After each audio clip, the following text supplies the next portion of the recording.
अस्सलाम वालेकुम रहमतुल्लाहि व बरकातुहू। बिस्मिल्लाहिर्रहमानिर्रहीम।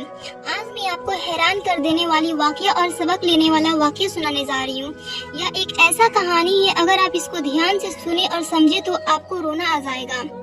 एक बुजुर्ग हज के सफर पर गए थे। जब वो एक जगह से गुजर रहे थे, उनके हाथ में एक थैला था, उसमें कुछ पैसे थे। अचानक एक चोर उनके हाथ से थैला छीनकर भाग गया। जब चोर काफी दूर निकल गया, तब अचानक उसकी आंखों की रोशनी खत्म हो गई। आंखों की रोशनी जाते देख उस चोर ने रोना शुरू कर दिया।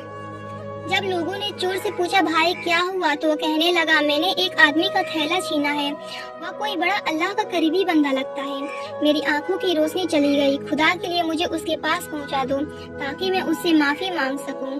जब लोगों ने पूछा कि यह किस्सा कहाँ पेश आया, तो कहने लगा, फला नाई की दुकान के करीब पेश आया। लोग उसको उस दुकान पर ले गए और नाई से पूछा कि इस तरह का कोई आदमी यहाँ से गुजरा, आप उसे जानते हो? उसने कहा, मुझे उसका घर तो पता नहीं, हाँ मगर नमाज के लिए आते जाते रहते हैं, अगली नमाज के लिए फिर आएंगे। ये लोग इंतजार में बैठ गए। वह बुजुर्ग अपने वक्त पर तशरीफ लाए। लोग उस चोर को उनके पास ले गए तो उस चोर ने जाकर उनके हाथ पांव पकड़ लिए कि मुझसे गलती हो गई, गुनाह हो गया, नादिम हूँ, शर्मिंदा हूँ, मेरी आंखों की रोशनी छीन गई। आप अपने पैसे वापस ले लीजिए और मुझे माफ कर दीजिए ताकि अल्लाह ताला मेरी आंखें ठीक कर दे।